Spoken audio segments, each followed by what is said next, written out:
આપ જોઈ રહ્યા છો અરવલ્લી સમાચાર અને હું છું આપની સાથે માસૂમ। સમાચારોની શરૂઆત કરતા પહેલા નજર કરીએ હેડલાઇન પર।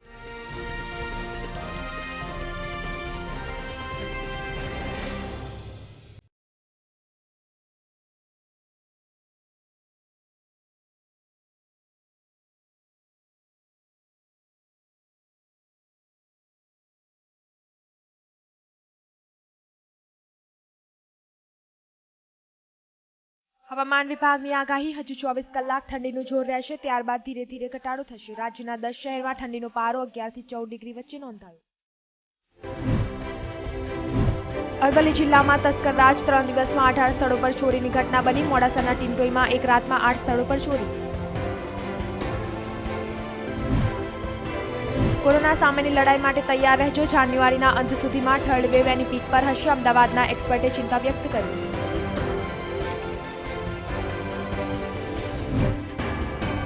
ગોત્રી પોલીસનો નવો અભિગમ, દંડના બદલે માસ્ક આપીને લોકોને સમજાવ્યા।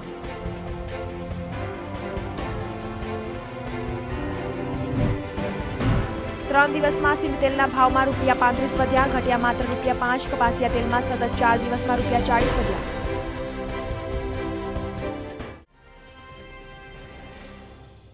બુલેટિનની શરૂઆતમાં મહત્વના સમાચાર મળી રહ્યા છે સુરેન્દ્રનગરથી। ચુડા તાલુકાના ખાડિયા ગામે રહસ્યમય સંજોગોમાં યુવાનની લાશ મળી આવતા ચકચાર મચી જવા પામી છે। ખાડિયા ગામે રહેતા 24 વર્ષીય દશરથભાઈ જીવાભાઈ રાવળની લાશ તેમના જ ઘરમાંથી મળી આવી છે। મૃતક યુવાનના મોઢા પર પ્લાસ્ટિકની બેગ પહેરાવેલી જોવા મળતા અનેક તર્ક વિતર્ક સામે આવી છે। તો ચુડા પોલીસ સ્ટેશન ઘટના સ્થળે દોડી જઈ યુવાનની હત્યા છે કે આત્મહત્યા તે અંગે તપાસ શરૂ કરી છે। તો યુવાનના માતા પિતા બહાર ગામ ગયા હતા અને સવારે ઘરે પરત આવતા દીકરાની લાશ મળી હતી। તો મોતનું સાચું કારણ પોસ્ટમોર્ટમ રિપોર્ટ બાદ જ બહાર આવે તેવી શક્યતા જોવા મળી રહી છે। તો ચુડા તાલુકાના ખાડિયા ગામે રહસ્યમય સંજોગોમાં યુવાનની લાશ મળી આવતા ચકચાર મચી જવા પામી છે। ખાડિયા ગામે રહેતા 24 વર્ષીય દશરથભાઈ જીવાભાઈ રાવળની લાશ તેમના જ ઘરમાંથી મળી આવી છે। મૃતક યુવાનના મોઢા પર પ્લાસ્ટિકની બેગ પહેરાવેલી જોવા મળતા અનેક તર્ક વિતર્ક। તો ચુડા પોલીસ ઘટના સ્થળે પહોંચી જઈ યુવાનની હત્યા છે કે આત્મહત્યા તે અંગે ચક્રો ગતિમાન કર્યા છે। બીજી તરફ સમાચાર મળી રહ્યા છે સુરતથી। ઓમિક્રોનના નવા 5 કેસ નોંધાતા પાલિકા સતર્ક બની છે। કાપડ અને હીરા બજારમાં માસ્ક વગર એન્ટ્રી ન આપવાનો નિર્ણય કરવામાં આવ્યો છે। તો આજરોજ શહેર જિલ્લામાં કોરોનાના કુલ 80 કેસ નોંધાયા છે।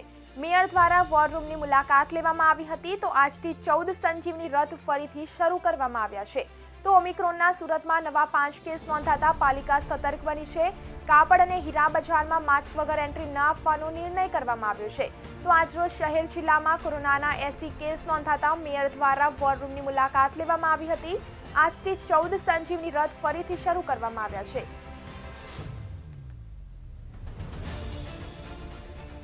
અરવલ્લી જિલ્લાના ભિલોડામાં જિલ્લા પોલીસ દ્વારા માર્ગદર્શન સેમિનારનું આયોજન કરવામાં આવ્યું હતું। નગરની આરજી બારોટ કેમ્પસમાં યોજાયેલ આ શિબિરમાં કોલેજના વિદ્યાર્થીઓને cyber crime, POCSO act, NDPS act, C team અને જીવન આસ્થા પ્રોજેક્ટ અંતર્ગત વિસ્તૃત માહિતી આપવામાં આવી હતી। આ કાર્યક્રમમાં જિલ્લા પોલીસ અધિક્ષક સંજય ખરાતે વિશેષ ઉપસ્થિત રહી વિદ્યાર્થીઓને વિવિધ કાયદાઓ અન્વયે માર્ગદર્શન પૂરું પાડ્યું હતું। આ કાર્યક્રમમાં કોલેજનો સ્ટાફ, વિદ્યાર્થીઓ, ભિલોડા પોલીસ સ્ટેશનના પીઆઈ એમજી વસાવા સહિત પોલીસ અધિકારીઓ અને પોલીસ કર્મીઓ હાજર રહ્યા હતા। આજરોજ અરવલ્લી જિલ્લા પોલીસ તરફથી સાયબર ક્રાઇમ અવેરનેસ, નશીલા પદાર્થોની સેવન ગુજરાત પોલીસના અને અરવલ્લી જિલ્લા પોલીસ તરફથી ચાલુ કરવામાં આવેલ સિટી મુહિમ પ્રોજેક્ટ ઉમ્મીદ બાબતે એક સેમિનારના આયોજન અત્રેના બારોટ કોલેજમાં કરવામાં આવેલ હતો। જેમાં હાલના સંજોગમાં સાયબરના જે અલગ અલગ નુકસાનથી લોકોને ભોગ બનાવવામાં આવેલ છે તે બાબતે કઈ કઈ તાકેદારી રાખવી જોઈએ તે બાબતે બાળકોને માર્ગદર્શન પૂરું પાડવામાં આવેલ। રાજ્યમાં થયેલા માવઠા બાદ બુધવારે આકાશમાંથી વાદળો હટતાની સાથે ઠંડા પવનોનું જોર વધ્યું છે। તેમજ દિવસ દરમિયાન ચાલુ રહેલા 10 કિલોમીટરની ઝડપના ઠંડા પવનોની અસરથી રાજ્યના મોટાભાગના શહેરોનું લઘુત્તમ તાપમાન ગગડતા ઠંડીમાં વધારો થયો છે। સમગ્ર રાજ્યમાં 11.5 ડિગ્રી સાથે નલિયામાં સૌથી વધુ ઠંડી નોંધાઈ હતી। હવામાન વિભાગના આંકડાઓ મુજબ અમદાવાદમાં વહેલી સવારથી ચાલુ થયેલા 8 થી 10 કિલોમીટરની ઝડપના ઠંડા પવનોને કારણે ઠંડીમાં વધારો થયો હતો. તો ઠંડા પવનોની અસરથી અમદાવાદનું મહત્તમ તાપમાન 24.2 ડિગ્રી અને લઘુત્તમ તાપમાન મંગળવાર કરતાં 4.5 ડિગ્રી ઘટીને 13.5 ડિગ્રી નોંધાયું હતું, જેને કારણે લોકોએ દિવસ દરમિયાન કડકડતી ઠંડીનો અનુભવ કર્યો હતો. આગામી 24 કલાક શહેરમાં ઠંડીનું જોર યથાવત રહ્યા બાદ ઠંડીમાં સામાન્ય ઘટાડો થવાની શક્યતા હવામાન વિભાગે વ્યક્ત કરી છે. અમદાવાદ સહિત રાજ્યના મોટાભાગના શહેરોમાં ઠંડીનો પારો 11 થી 17 ડિગ્રી વચ્ચે નોંધાયો હતો. રાજ્યમાં 11.6 ડિગ્રી સાથે નલિયા સૌથી ઠંડુ તેમજ 29.0 ડિગ્રી સાથે વલસાડમાં સૌથી વધુ ગરમી નોંધાઈ હતી. આગામી દિવસોમાં રાજ્યમાં ઠંડીનું જોર યથાવત રહેવાની વકી હવામાન વિભાગ દ્વારા વ્યક્ત કરવામાં આવી છે. છેલ્લા 24 કલાકમાં શહેરમાં કોરોનાના 265 કેસ નોંધાયા છે. 4 દિવસમાં જ કેસ 5 ગણા વધ્યા છે. રાહતની વાત એ છે કે છેલ્લા 10 દિવસમાં કોરોનાના 801 કેસ નોંધાયા છે, જેની સામે માત્ર 29 દર્દીને હોસ્પિટલમાં દાખલ થવાની જરૂર પડી છે. બુધવાર સાંજની સ્થિતિએ શહેરની ખાનગી હોસ્પિટલમાં 15 દર્દી, જ્યારે મ્યુનિસિપલ સંચાલિત એસવીપી અને સિવિલમાં 14 દર્દીને ઓબ્ઝર્વેશન હેઠળ રખાયા છે. ડોક્ટરોના જણાવ્યા પ્રમાણે હાલ સુધી એક પણ દર્દીને ઓક્સિજન પર મૂકવાની જરૂર નથી પડી. અગાઉ 31 મેના રોજ શહેરમાં 264 કેસ નોંધાયા હતા. ઓમિક્રોન વેરિયન્ટના પણ શહેરમાં 8 કેસ નોંધાયા છે, જેમાં 4 પુરુષ અને 4 મહિલાનો સમાવેશ થાય છે. ગુરુવારે શહેરમાં કોરોનાના કેસની સંખ્યામાં ઉછાળો જોવા મળ્યો છે. છેલ્લા 24 કલાકમાં કોરોનાના 265 કેસ અને ઓમિક્રોનના 8 કેસ સામે આવ્યા હતા. ઓમિક્રોનના કુલ કેસમાં 4 પુરુષો અને 4 સ્ત્રીઓનો સમાવેશ થયો હતો. નોંધનીય છે કે ઓમિક્રોન પોઝિટિવ દર્દીઓમાંથી 2 દર્દીની વિદેશી ટ્રાવેલ હિસ્ટ્રી નહોતી. તો ગુરુવારે કોરોનાના 18 દર્દીઓને સારવાર બાદ રજા આપવામાં આવી હતી. અમદાવાદ જિલ્લામાં લાંબા સમય પછી કોરોનાના 13 કેસ નોંધાયા છે. ઝઘડિયા તાલુકાના શિયાલી ગામના ખેડૂતને શ્રેષ્ઠ પશુપાલક તરીકેનું બિરુદ મળ્યું છે. તાલુકાના શિયાલી ગામે રહેતા દીપકભાઈ ગિરીશભાઈ પટેલ ખેતીવાડી સાથે પશુપાલનનો પણ ખૂબ સારો વ્યવસાય કરે છે. દીપકભાઈ પાસે દેશી ગાયો તથા ભેંસોનો તબેલો છે. ગુજરાત રાજ્યના કૃષિ ખેડૂત કલ્યાણ અને સહકાર વિભાગ અંતર્ગત સુશાસન સપ્તાહ નિમિત્તે નાયબ પશુપાલક નિયામક દ્વારા ઘનિષ્ઠ પશુ સુધારણા યોજના ભરૂચ અંતર્ગત પશુપાલન પ્રભાગ ગુજરાત રાજ્ય શ્રેષ્ઠ પશુપાલક પ્રમાણપત્ર વર્ષ 2021-22ના તાલુકા કક્ષાના શ્રેષ્ઠ પશુપાલકનું સન્માન પુરસ્કૃત કરવામાં આવ્યું હતું. ઝઘડિયા તાલુકાના શિયાલી ગામના દીપકભાઈ ગિરીશભાઈ પટેલ પોતાની પશુપાલન ક્ષેત્રે આગવી કોઠાસૂઝથી ઉચ્ચ કક્ષાની સિદ્ધિ મેળવી ધ્યાનાકર્ષણ કામગીરી કરી હતી તથા અન્ય પશુપાલકોને પણ તેઓએ રાહ ચીંધી બતાવ્યો છે, જેને બદલે દીપકભાઈ પટેલને ઝઘડિયા તાલુકા કક્ષાનું પ્રથમ સ્થાનનું શ્રેષ્ઠ પશુપાલક પ્રમાણપત્ર વર્ષ 2021-22 એનાયત કરવામાં આવ્યું છે. ભરૂચ જિલ્લામાં ખૂબ ટૂંકા વિરામ બાદ કોરોના મહામારીએ રીએન્ટ્રી કરી હોય તેમ લાગી રહ્યું છે. જોકે આ વખતે ભરૂચ સિવિલ હોસ્પિટલ તંત્ર કોરોનાની સંભવિત ત્રીજી લહેર અંગે સંપૂર્ણ સજ્જ હોવાનો દાવો કરવામાં આવી રહ્યો છે. ભરૂચ જિલ્લામાં છેલ્લા એકાદ મહિનાથી કોરોનાની ત્રીજી લહેર દસ્તક દઈ રહી હોય તેમ કહી શકાય. લાંબા સમય સુધી કોરોનાનો એક પણ એક્ટિવ દર્દી જણાયો ન હતો, પરંતુ વાલિયા ખાતે ધાર્મિક સ્થાનકે ગયેલા કુટુંબના 5 સભ્યો કોરોના પોઝિટિવ જણાયા હતા. તે સાથે ધાર્મિક સ્થાનકે જઈ આવેલા લોકોને ખબર નહોતી કે તેઓ કોરોના પોઝિટિવ છે, તેથી તેમને પ્રસાદની વહેંચણી કરી હતી, જેના પગલે જેમને પ્રસાદ લીધો તેમને પણ કોરોના પોઝિટિવ થયો હતો. ત્યારબાદ થોડા દિવસોના અંતરે કોરોના પોઝિટિવ દર્દીઓ એકાદ બે જણાઈ રહ્યા છે.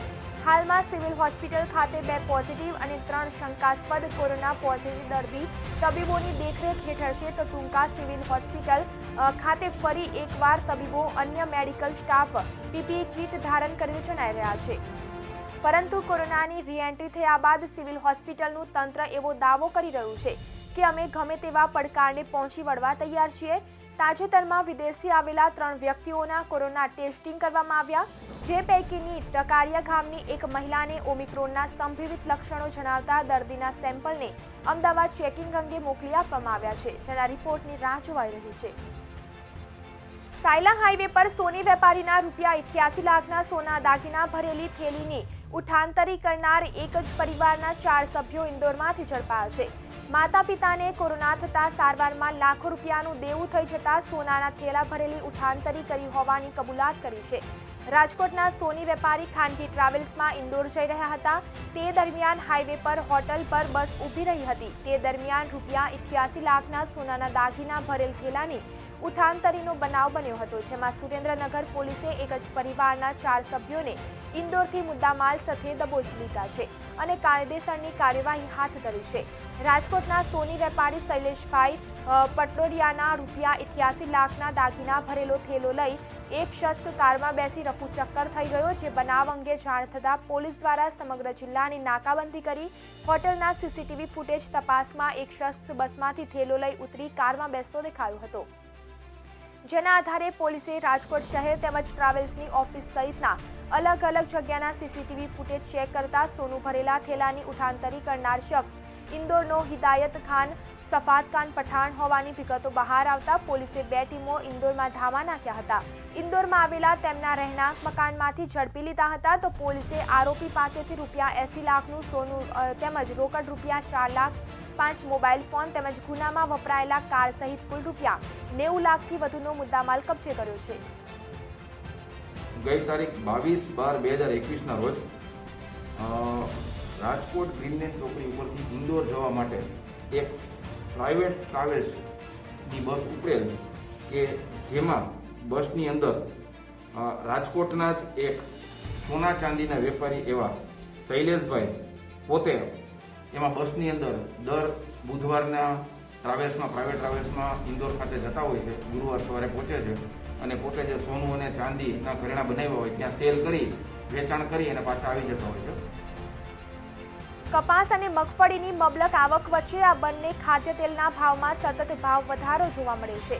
સિંગ તેલમાં 4 દિવસમાં ₹30નો વધારો થયો છે, જ્યારે બુધવારે માત્ર 5નો જ ઘટાડો જોવા મળ્યો છે અને કપાસિયા તેલમાં 4 દિવસમાં ₹40નો વધારો થયો છે.